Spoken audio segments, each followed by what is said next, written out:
বিশ্ববিদ্যালয়ের সকল ছাত্র সংগঠন খুবই শান্তিপূর্ণভাবে সহাবস্থানের সাথে তাদের ছাত্র রাজনীতি করছেন। বিশ্ববিদ্যালয়ে যে কোনো সমস্যা হলে সকল ছাত্র সংগঠন গিয়ে এগিয়ে যাচ্ছেন। তার ডাকসু হতে সমস্যা কোথায়, এর কোনো সদুত্তর আমরা বিশ্ববিদ্যালয়ের প্রশাসনের কাছে কিন্তু পাইনি। আমরা সাংবাদিক বন্ধুদের মাধ্যমে আজকে বিশ্ববিদ্যালয়ের প্রশাসনকে প্রশ্ন করতে চাই, আসলে এই যে ডাকসুর রোডম্যাপ কেন আসছে না, কেন এই যে দীর্ঘদিন শিক্ষার্থীদেরকে এদিক সেদিক বুঝিয়ে আজকে এত দেরি পর্যন্ত হয়েছে, তার সদুত্তর আমরা চাই।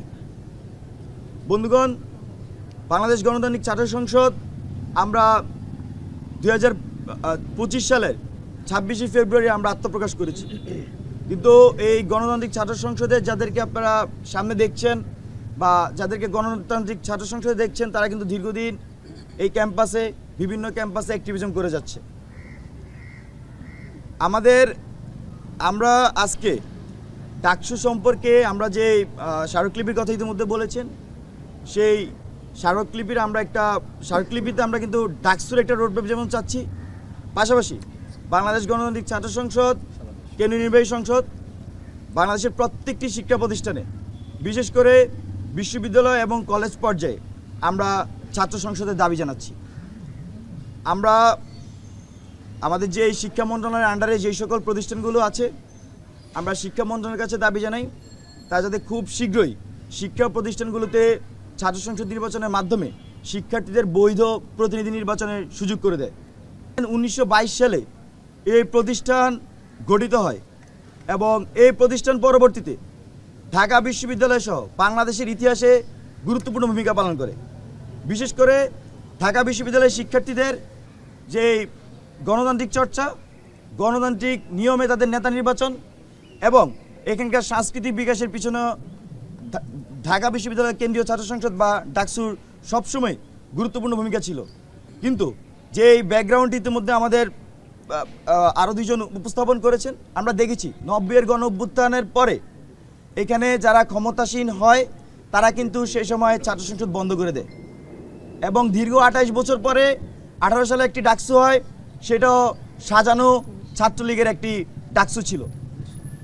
তো সেটা নিয়ে নানা ধরনের প্রশ্ন ছিল, সেখানে ভোট নিয়ে নানা ধরনের কথা ছিল, এখানে ভোট কারচুপির বিষয় ছিল, যেখানে ভোট কেন্দ্রগুলো সেখানে নানা ধরনের অনিয়মের কথা ছিল। কিন্তু বিশ্ববিদ্যালয় প্রশাসন সেইগুলোর কোনো ধরনের আমরা তার কোনো সদুত্তর পাইনি, সেগুলোর কোনো ধরনের আমরা জবাব পাইনি। তো 24 পরবর্তী যে বাংলাদেশ, সেই 24 পরবর্তী বাংলাদেশের আমরা যে ছাত্র সংসদ চাচ্ছি, সেই ছাত্র সংসদে যাতে স্বচ্ছ, নিরপেক্ষ এবং শিক্ষার্থীদের সত্যিকারে তাদের যে মনস্তত্ত্ব বা তাদের যে প্রতিনিধি নির্বাচনের প্রক্রিয়া, সেই প্রক্রিয়া যেন সম্পূর্ণ প্রতিফলন ঘটে, সেই আগাম বার্তা আমরা প্রশাসনগুলোকে দিতে চাই। এ বলে আমরা আমাদের আজকের এখানকার সংবাদ সম্মেলন শেষ করছি। আমরা ইতিমধ্যে বেশ কয়েকবার ঢাকা বিশ্ববিদ্যালয়ের যে আমাদের প্রশাসন আছেন তাদের সাথে আমরা বসেছি, তাদেরকে আমরা অনুরোধ করেছি আপনারা এই যে শিক্ষার্থীদের দাবি, সেই দাবি বাস্তবায়ন করুন। কিন্তু দুঃখজনক হলেও সত্য, নানা ধরনের গড়িমসি আমরা এই বিশ্ববিদ্যালয়ের প্রশাসনের কাছে আমরা দেখেছি। এখানে কথা বললে অনেক আপডেটের কথা বলা যায়, কিন্তু যে এই গড়িমসি আমাদের মনে হয়েছে কোনো না কোনোভাবে এই ডাকসুকে আসলে পিছিয়ে দেওয়া যায় কিনা। আপনারা ইতিমধ্যে শুনবেন, যারা সাংবাদিক বন্ধুগণ আছেন, অনেকের সাথে আমারও কথা হয়েছে যে ফেব্রুয়ারিতে ডাকসু হওয়ার কথা ছিল, জানুয়ারিতে ডাকসু হওয়ার কথা ছিল।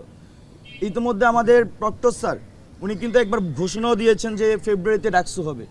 তো এই যে ঘোষণা আবার পিছানো, এটার কিন্তু কোনো জবাব নাই, কোনো সদুত্তর নাই।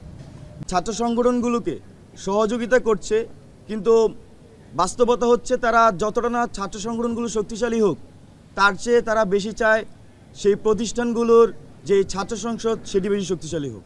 এটা একটা সাধারণ শিক্ষার্থীদের চাওয়া।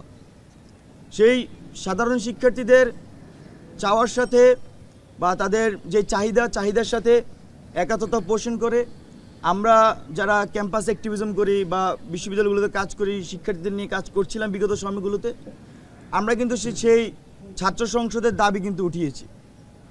পাশাপাশি ইউজিসিভুক্ত যে সকল বিশ্ববিদ্যালয় আছে, সেই সকল বিশ্ববিদ্যালয়ও যাতে যেগুলোতে ছাত্র সংসদ কার্যকর করা সম্ভব বা সেই বাস্তবতা আছে, সেগুলোতে যাতে অতি দ্রুত ছাত্র সংসদ বাস্তবায়ন করে।